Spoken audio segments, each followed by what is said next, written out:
시리즈 세 번째 말씀으로 자녀들이 행복하게 자라는 교회라는 제목으로 함께 말씀 나누기 원합니다. 21세기 우리가 사는 시대는 제2의 사사 시대에 접어들었다라고들 말하고 있습니다. 하나님의 통치를 거절한 시대, 하나님을 보지 못하는 시대, 또 보려고 하지도 않는 시대, 그러면서도 자기 소견에 자기 의견과 또 자기 욕망에 좋은 대로 모든 것을 결정하고 생활하고 자기가 왕이 되어져 있는 시대를 살고 있습니다. 우리 자녀들이 많은 위기를 경험하고 있는 것입니다. 특별히 코로나19가 발생한 지 벌써 1년이 되었습니다. 코로나19 위기 때문에 우리 자녀들은 어떻습니까? 현장이 또 대면으로 함께 모이지 못하기 때문에 온라인상으로 모이죠. 집에 있는 시간이 많아집니다. 부모님들도 속이 타고 우리 자녀들도 답답함이 다 있죠. 그래서 하루 종일 게임하고 또 12시나 되어서 일어나고 그죠? 늦게 게을러지고 나태해지고 게임하고 얼마나 답답합니까? 또 온라인으로 교수 또 선생님들이 최선을 다하여 준비하지만 또 강의의 질이 떨어진다는 이야기들도 있고 이런 답답함을 경험하기도 합니다. 우리 젊은이들 어떻습니까? 헬조선의 흑수저 금수저 심각해지는 양극화를 경험하고 계층 이동이 더 어려워지는 시대를 경험합니다. M4 시대를 산다고 하죠. 이 취업률이 더욱 좁아진 시대 가운데서 3포 시대, 7포, 결혼 또 연애까지 다 포기했다 이런 이야기들까지 나오는 답답한 상황 가운데 살고 있습니다. 우리 아이들은 또 가정 부모에게서 또 어린이집 또 학교에서 폭력을 경험하기도 합니다. 그리고 학원에서도 폭력을 경험하고 이 왕따가 요즘 모이지 않아서 왕따가 없는 게 아니라고 합니다. 온라인상에서 계속 또 따돌림들이 있다라고 합니다. 식품 첨가제의 환경 호르몬 또 사회 문화적 유해한 요소들이 우리 자녀들을 공격하고 해롭게 하는 것들이 얼마나 많이 주위에 도사리고 있는지 모릅니다. 교회 학교도 위기에 처했습니다. 1년 동안 예배 제대로 드리지도 못했죠. 또 2달 동안 우리 작년 우리 주일학교도 다 예배를 못 드리고 제대로 못 드렸죠. 그래서 교회 학교도 30% 50% 이상 교회 주일학교도 문 닫은 학교들이 교회들이 참 또 많습니다.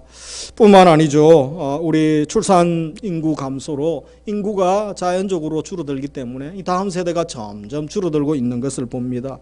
한 자녀가 성인이 될 때까지 양육비가 많이 올랐더라고요. 한 4억 정도 든다고 합니다. 자녀 3명 있으면 평택에 괜찮은 아파트 3채는 살 수 있는데 이 자녀에게 그렇게 많이 또 투자를 하죠. 그렇게 부모도 힘들고 이 자녀도 힘든 시대를 살고 있습니다. 무엇보다 지금 세대가 하나님이 보이지 않는 시대, 하나님을 보려고 하지 않는 시대에 또 하나님 통치를 거절한 영적 사사시대에 접어들었다라고 해도 과언이 아닐 것입니다. 2000년 전 우리 예수님께서 계실 때에 사역하실 때에 또 자녀들에게 축복 기도해 주기를 원하는 마음으로 부모들이 자녀들을 예수님께 데리고 오니 제자들이 호통을 치면서 부모들을 나무라면서 금지하지 않습니까? 이 모습을 본 우리 예수님께서 오히려 제자들에게 호통을 치시면서 너희들이 생각이 잘못되었다라고 또 지적하시고 다시 가르치시는 모습을 본 적이 있습니다. 21세기를 사는 우리 시대도 옛날보다는 나아졌다고 하지만 크게 다를 바가 없는 것 같습니다. 최근 일어나는 불미스러운 일들이 많죠. 이 자녀 구타 사건 그리고 돌봄 사각지대 가운데 각종 사건들이 일어나고 있습니다. 그래서 우리 자녀들 부모들 또 국민들의 마음이 참 안타깝습니다. 어제 어린이집 또 장애인 아동 또 구타 사건 때문에 마음이 아프고 또 우리 마음이 아픈 것은 이 정인이 사건 얼마나 국민들 마음이 아프고 이 기독교가 또 이번 또 사건 때문에 많이 또 실추되고 기독교 안티 세력들이 많아졌다고 합니다. 그리고 인천 라면 형제 화재 사건, 창녕 9세 소녀 학대 사건, 천안 9세 학대 사망 사건, 계속 아동 학대 또 돌봄 사각지대 가운데서 사건 사고들이 일어나고 있는 것입니다.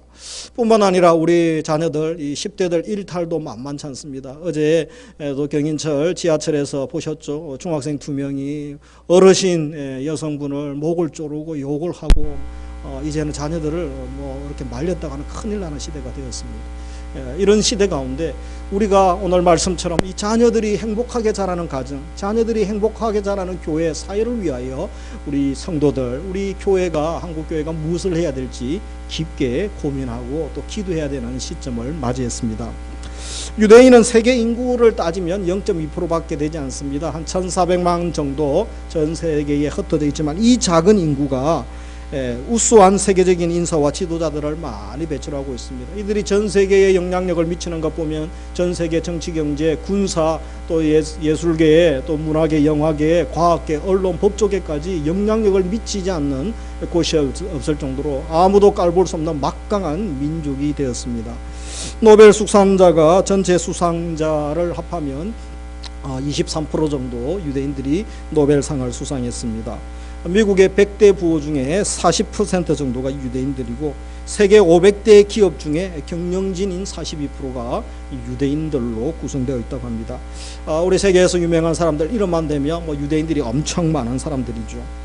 유대인들을 이렇게 우수한 민족으로 만든 그 힘의 비결, 그 비결이 무엇인가? 사람들이 연구해 보니 두 가지에서 발견합니다. 하나는 우리가 잘 알고 있는 신앙교육이죠. 말씀교육, 신앙교육. 하나가 있는데 이 하브루타라는 교육법이, 남다른 교육법이 있다고 합니다. 그래서 두 명씩 짝을 지어서 이제 서로 질문하고 토론하게 하는 이런 학습 과정이라고 합니다. 단답형 인간으로 키우는 것이 아니라 이 작은 것 하나라도 10가지 이상을 생각하고 질문하고 또 함께 토론하면서 문제점과 또 어떤 것을 방안을 또 찾아갈 것인가, 그렇게 탐색해가는 과정들을 통하여 아이들의 사고가 커지게 되고 그 아이들이 성인이 되어서 또 세상에 영향력을 행사하는 것이라고 합니다. 그래서 이것뿐 아니라 특별히 유대인들을 우수한 민족으로 만들었던 그 힘, 오늘 우리가 읽었던 신명기서를 통하여 그 비결을 발견하게 됩니다. 그래서 이 신앙교육, 자녀교육에 있어서 특별히 신명기에서 그 비결이 담겨 있죠. 오늘 본문은 보면 신명기는 모세가 출애굽한 이제 광야 시대 2세죠. 광야 출애굽했던 그 세대, 부모 세대들이 이제 다 20세 이상은 다 죽지 않습니까? 2명 남겨두고. 그래서 이제 광야에서 어린 시절을 보내거나 광야에서 태어난 세대들이 이제 약속의 땅 40년이 지나서 가나안에 들어가게 됩니다. 저들은 말씀을 직접 받지는 않았죠. 부모에게 전수받았고, 그래서 이들에게 다시 레위기의 말씀을 재강해하게 됩니다. 세대는 말씀은 같지만 듣는 대상이 달랐다는 거죠. 그래서 약속의 땅에 들어가기 전에 이제 모압 평지에서 말씀을 강해하며, 또 이제 모세도 인생 말년 아닙니까? 유언 같은 말씀이고 지나온 역사 가운데 하나님의 능력, 하나님의 사랑의 손길들을 다시 간증하면서 나누는 시간들을 가지고 있습니다. 무엇보다 자녀들이 6장 2절 3절처럼 이 장구하고 번성하기를 바라는데 그 비결이 무엇인가에 대하여 오늘 본문에서 잘 알려주고 있는 것입니다. 우리가 읽지 않았으면 6장 1절 2절을 보면 1절에 이는 곧 너희 하나님 여호와께서 너희에게 가르치라고 명하신 명령 규례 법도다. 너희가 건너가서 차지할 땅에서 행할 것이다. 그래서 이 말씀을 주셨는데 말씀을 강해하면서 너희가 건너가서 이렇게 말씀대로 살라는 거죠. 곧 너와 내 아들과 내 손자들이 평생에 내 하나님 여호와를 경외하며 내가 너희에게 명한 그 모든 규례와 명령을 지키게 하기 위한 것이고 또 내 날을 장구하게 하기 위한 것이다. 그래서 말씀 지켜서 복을 받고 내 날이 장구하게 하기 위한 비결을 제시하죠. 그러면서 3절에 보면 잘 듣고 삼가 행하라. 그러면 내가 복을 받는다. 내가 크게 번성할 것이다 라고 말씀하면서 번성과 장구의 비결이 무엇인가? 그것이 바로 4절부터 9절 바로 세마 교육에 대한 말씀을 하고 있습니다.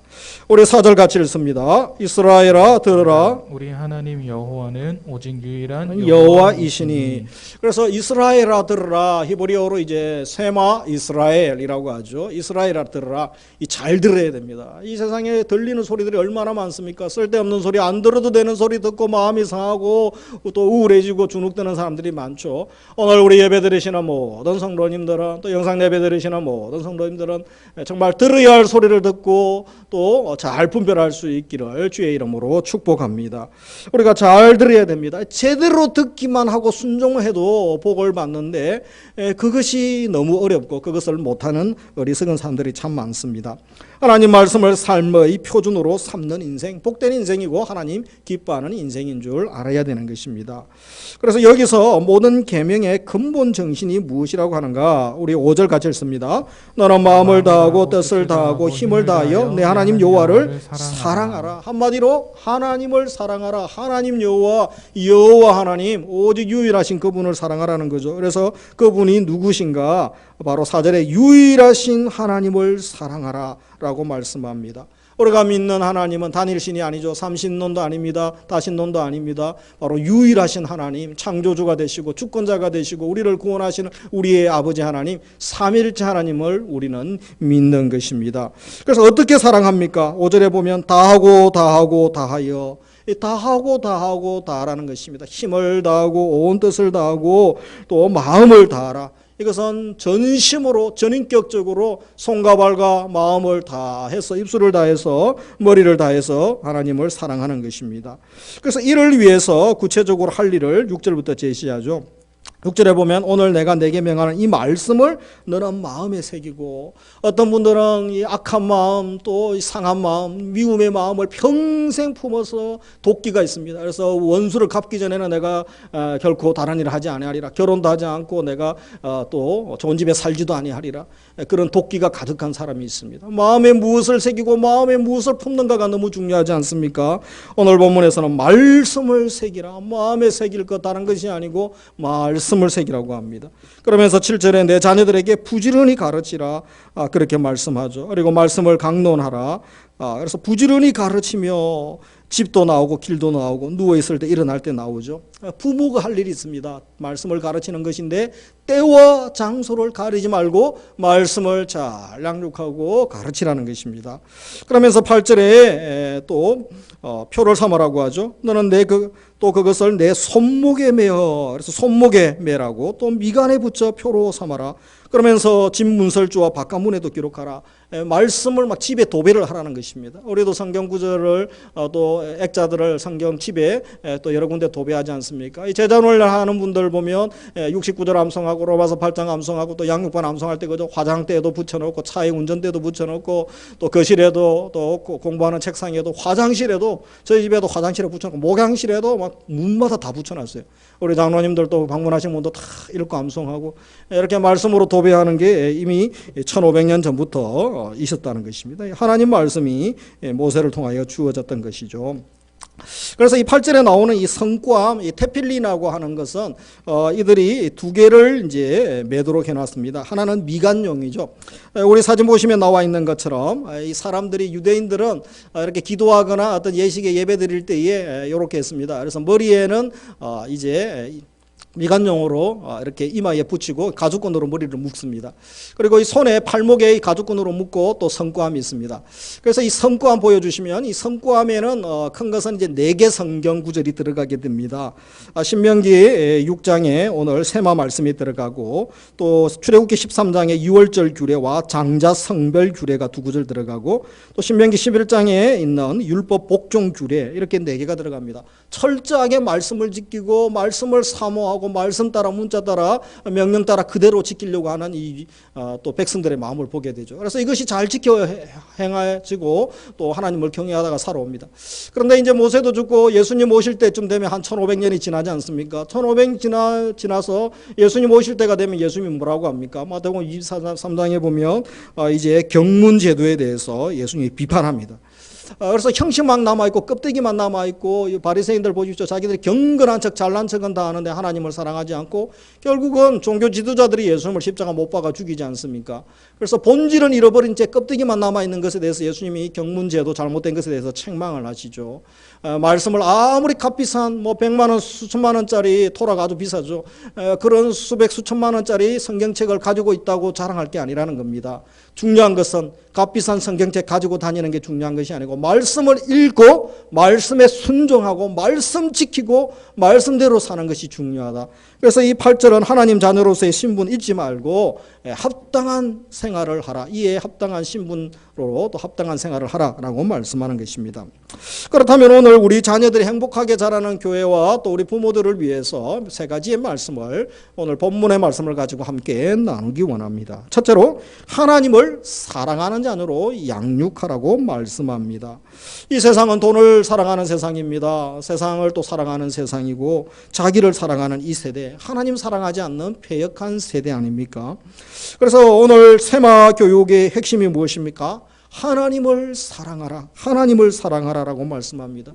우리 예수님도 대계명을 말씀하실 때에 하나님 사랑, 이웃 사랑, 사도 요한도 요한 1서 4장에 보면 사랑하라 라고 요약하죠. 하나님을 사랑하라 라고 하는 것입니다. 이것은 1차적으로 누가 해야 됩니까? 부모가 해야 됩니다. 부모가 하나님을 사랑하고 말씀을 순종하고 말씀대로 살아보고 그것을 자녀들에게 말하는 것이 아니고 자녀들에게 보여줘야 됩니다. 요즘 자녀 교육은 뭐죠? 바로 삶으로 전하는 것이죠. 말만 해가지고는 니나 잘하세요. 요즘 자녀들이 그런 말 많이 하지 않습니까? 그래서 너나 잘하세요가 되는 것입니다. 삶으로 가르친 것만 남는다는 것을 기억해야 됩니다. 안타까운 것은 요즘 세상 교육이 믿는 부모들에게도 전부인 것처럼 보입니다. 우리 어린이 학생들 또 청년들도 이 세상 교육이 전부이고 세상 교육에 지식을 쌓고 스펙을 쌓기 위하여 모든 에너지와 정열을 다 쏟는 것을 봅니다. 물론 열심히 실력을 쌓아야 되죠. 그런데 우리가 한 가지 알아야 됩니다. 이 세상 교육의 한계를 알아야 됩니다. 세상 교육 한 모델이 누굽니까? 모세죠. 모세는 이 세상에서 최고의 교사들, 강사들 밑에서 최고의 교육을 받은 인물 아닙니까? 왕궁에 들어가서 왕자가 되어서 그가 40년 동안 엘리트 교육을 받습니다. 고액과외를 받습니다. 이 특목고에 들어가서 최고의 교육을 받았다라고 하는 것이죠. 그래서 애굽의 왕자로서 애굽의 신학문을 배우고 궁중무술을 배우고 예법을 배우고 정치, 경제 모든 것에 대하여 통달한 40세가 됐습니다. 그가 40세가 되었을 때 그 나라에 이익을 끼칩니까? 사회에 이익을 주는 인생이 되었습니까? 40대에 그가 학문을 다 연마하고 한 것은 살인자가 되었습니다. 도망자 신세가 되었다는 것입니다. 세상의 지식, 학문만 하는 인생, 결국은 이렇게 되는 것입니다. 이것이 세상 교육의 한계라는 것입니다. 그래서 우리는 하나님의 사람으로 훈련해야 됩니다. 신앙 훈련을 해야 됩니다. 인간 사용 설명서가 어디에 있습니까? 인생 성공 매뉴얼, 인간 사용 설명서, 인생 제대로 사는 매뉴얼이 성경책에, 성경에 있다는 것을 꼭 기억을 해야 되는 것입니다. 하나님을 사랑하고 두려워하는 자, 하나님을 경외하는 신앙인으로 자녀들을 양육해야 되는 것입니다. 노벨 문학상을 받은 솔제니친이 50년 러시아 혁명사를 연구하면서 왜 우리 민족이 6천만 명이나 이렇게 비참하게 죽는 이 사태가 발생했는가. 그래서 그 이유에 대해서 그가 많은 자료를 찾고 연구합니다. 이것보다 더 정확한 분명한 해답은 없을 것이다. 그가 제시한 해법은 무엇입니까? 사람들이, 우리 민족이 하나님을 잊어버렸기 때문입니다. 그렇습니다. 호세아 선지자도 내 백성이 하나님을 버렸기 때문에 하나님을 아는 지식이 없어서 망한다라고 한탄하지 않았습니까? 유대 이스라엘에서 최황금기를 경험했던 다윗과 솔로몬 시대죠. 그래서 역대하도 다윗과 솔로몬 시대의 부흥을 사모하면서 역대기를 기록하지 않습니까? 근데 이 다윗이 죽으면서 유언을 남길 때 아주 중요한 이야기를 하게 되는데 아들 솔로몬에게 어떤 이야기를 합니까? 이게 죽을 때 아주 왕 같으면 그죠? 나라 부강 비결이 이것이다. 뭐 비법책을 준다든지 아니면 내가 평생 모은 보화가 있는데 이 보석이 어디에 있다. 지도를 하나 준다든지 아니면 정치 처세술, 뭐 살생부 이런 거를 주지 않습니까? 그런데 열왕기상 2장에 가면 다윗이 죽기 전에 유언으로 남긴 솔로몬에게 남긴 것은 뭐죠? 너는 힘써 대장부가 되라. 그리고 하나님을 사랑하고 말씀을 지키라. 그가 인생 살아보니 다른 것은 필요 없다는 것입니다. 제일 중요한 것은 하나님 사랑하고 말씀 지키는 거, 하나님 앞에서 대장부가 되는 거, 그것을 그가 유언으로 남기는 것입니다. 그렇습니다. 인류 역사는 하나님이 이끌어 가십니다. 하나님이 사람을 통하여 일하시는데 어떤 사람을 통하여 일하십니까? 영적인 사람을 통하여 일하십니다. 그래서 우리 교회가 할 일, 우리 부모가 할 일이 무엇입니까? 우리 자녀들이 영적인 사람으로 준비되게 하는 것에 모든 에너지를 쏟아야 됩니다.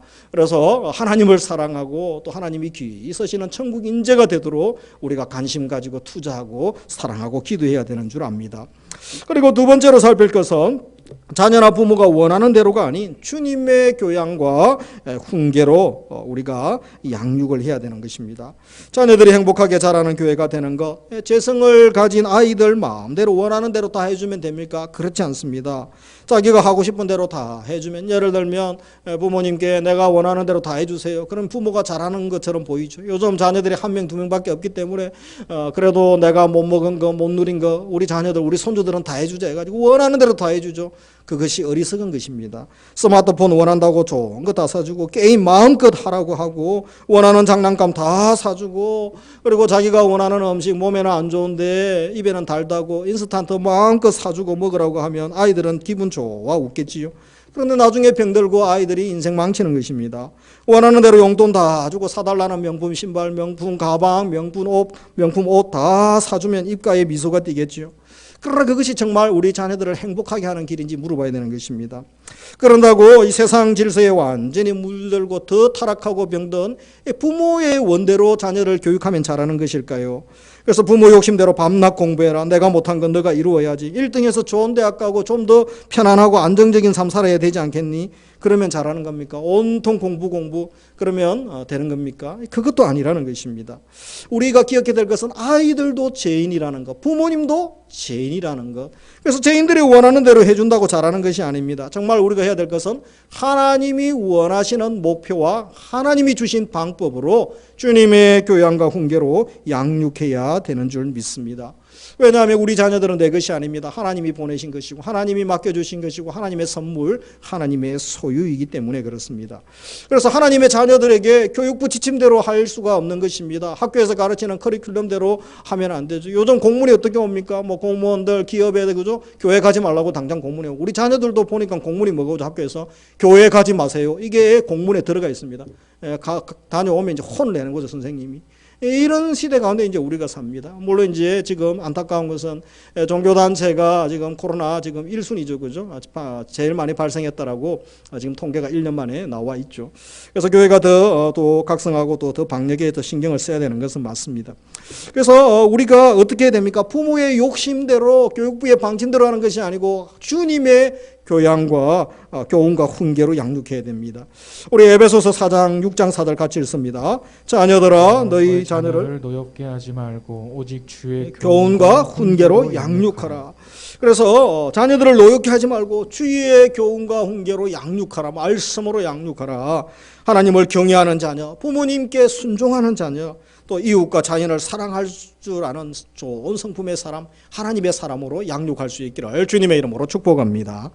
그래서 참교육은 그리스도를 닮은 사람 만드는 겁니다. 세상에서 성공하는 기능인 만드는 것이 아니고 스펙 많은 사람 만드는 것이 아닙니다. 주님을 닮은 좋은 성품의 사람, 온전한 인격의 사람. 그래서 우리 모든 자녀들이 누구보다 예수님을 사랑하고 하나님을 사랑하는 주님 닮은 자녀로 또 양육되어 줄 수 있기를 우리가 기도해 주시고 관심 갖고 또 축복해 주시기를 바랍니다. 그러면서 마지막 세 번째로 부모가 자녀 교육의 주체임을 깊이 인식하고 돕는 교회가 되어야겠습니다. 특별히 우리 코로나 상황 또 비대면 상황에 접해 있기 때문에 우리 부모들의 또 역할이 더 중요한 시기를 맞이했습니다. 자녀들이 행복하기 위해서 가장 필요한 것이 무엇입니까? 먼저 자신에게 사랑을 베풀어주는 부모가, 사랑해주는 부모가 가까이 있어야 되는 것입니다. 우리 부모님들의 어리석은 게 뭡니까? 다 자녀들을 위하여, 자녀들의 행복을 위하여 밤낮 일하죠. 맞벌이하고 밤낮 일하고. 그런데 아이는 울고 있습니다. 아이는 혼자 고통하고 고통스럽고 외롭고 병들고 있는 거죠. 아이를 위한다고 하면서 아이가 더 불행해지고 더 힘들어지는 경험들이 많죠. 그래서 사랑하는 부모가 옆에 있어줘야 됩니다. 이 자녀 교육이라고 말하면서 이 부모가 자녀를 교육하지 않고 오히려 또 학교에 맡기고 선생님에게 맡기려고 합니다. 그러다가 자녀들이 잘못되면 부모들이 뭐라고 합니까? 학교에서 도대체 무엇을 가르쳤기에 우리 아이들이 이렇게 됐냐고. 그리고 교회에서 선생님들이, 전도사님이 신앙교육을 어떻게 했기 때문에 우리 아이들이 이것밖에 안 됐냐고. 학교 탓, 교회 선생님 탓하지 않습니까? 자기 탓하지 않습니다. 자기 책임이라고 하지 않습니다. 이것은 아니라는 것입니다. 케빈 루먼이라는 분이 세상에서 가장 좋은 부모 되기라는 책을 적었죠. 그래서 그분이 하는 말은 자녀 교육의 1차적 책임은 학교에 있는 것이 아닙니다. 학원에 있는 것이 아니고 교회에 있는 것도 아닙니다. 부모가 주도권을 행사해야 됩니다. 전적으로 동의되는 말씀입니다. 심행수 교수님이 장신대 교수님이죠. 교육학 교수인데 자녀 마음에 하나님을 새기라. 제목이 얼마나 책 제목이 좋습니까? 자녀 마음에 돈을 새기라. 성공을 새기고 세상에 쾌락을 새기라는 게 아니고 자녀 마음에 하나님을 새기라. 게임을 새기는 게 아니고. 그래서 이분이 168대 1이 무엇이냐? 바로 이 세상에게 우리 자녀들이 노출된 시간과 이 교회 교육이죠. 신앙 교육의 시간이 일주일 168시간 중에 고작 교회에서는 한두 시간 아닙니까? 168대 1. 시간적으로 뭐 여러 부분에 있어서 게임이 되지 않습니다. 그래서 세상에 물들 수밖에 없고 세상의 영향을 받지 않을 수가 없습니다. 그런데 이기는 비결이 있다는 것입니다. 이기는 비결이 무엇입니까? 말씀 앞에 부모 세대가 다시 살아나면 가능하다라고 이야기합니다. 부모 세대가 교회 학교에만 신앙교육을 위탁해서 안 되고 또 세상 교육 학교에만 맡겨야 되는 것이 아니라는 것입니다. 직접 신앙을 전수하는 부모가 말씀 전달자, 신앙 전달자가 될 때에 소망이 있다라고 이야기합니다. 그래서 이 코로나 시대 부모를 향한 하나님의 특명, 하나님의 비상한 명령이 무엇입니까?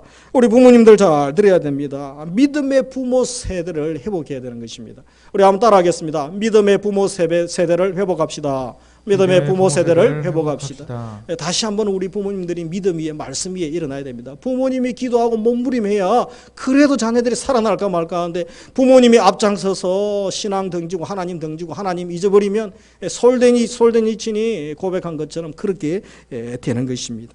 부모님들이 다시 믿음을 회복해야 되는 것입니다. 가정과 교회가 동력하여 신앙을 전수해야 됩니다. 부모가 말씀 다림줄 위에 서야 되는 것이죠.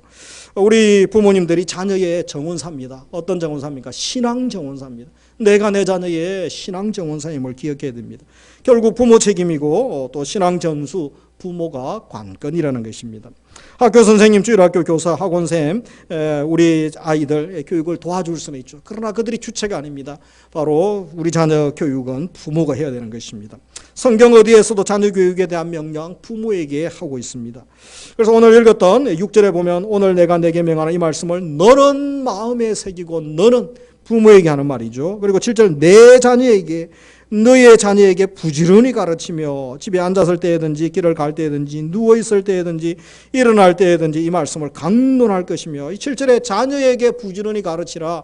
이것은 이 원어적으로 이 칼날을 갈다 칼을 가지고 무뎌진 칼날을 가는 것, 그 원어적인 의미가 바로 부지런히 가르친다라는 의미가 있습니다. 이 칼날을 가는 게 뭡니까? 연마하는 거죠. 연마하고 또 훈련하는 것입니다. 감동 주고 각인시키다 이런 뜻도 있습니다. 그래서 부모가 자녀들에게 해야 될 게 바로 칼을 갈게 해주는 거죠. 이 자녀들이 이 세상 살아갈 수 있도록 또 영민한 자녀로 영적으로 민감한 자녀로 만들어주는 것입니다. 이성, 지성, 감성의 칼을 갈아줘야 됩니다. 특별히 영성의 칼을 갈아주는 것, 세워주는 일 누가 합니까? 부모가 해야 된다는 것입니다. 학원 보낼 정성의 10분의 1만 자녀 신앙교육에 투자해 보십시오. 자녀 인생이 달라질 것입니다. 우리 양육비 100분의 1, 10분의 1만 자녀 영혼 신앙에 투자해 보시기 바랍니다. 자녀들이 얼마나 달라지겠습니까? 훗날 자녀들이 심판대 앞에 섰을 때 울면서 왜 우리 부모는 나를 지옥 가게 방치해뒀습니까? 이렇게 원망한다면 부모 책임 아니겠습니까? 그 소리를 듣는 성도는 우리 성도님은 아무도 없기를 바랍니다. 하나님은 우리 부모를 통해 자녀들에게 하나님의 은혜가 전해지기를 원하십니다. 하나님은 부모를 통해 우리 자녀들이 예수님 닮은 성품의 하나님의 사람, 주님의 사람 되기를 원하십니다. 우리 아이들 누구에게 가장 영향을 받습니까? 이것은 두말할 필요 없이 부모에게 영향을 제일 많이 받죠. 그래서 우리 교회도 제자훈련을 통하여 부모가 은혜 받고 부모가 변화되면서 결국은 가장 최고의 자녀교육법은 이 제자훈련하는 것이죠. 이 부모들이 변화되어야 되는 것입니다.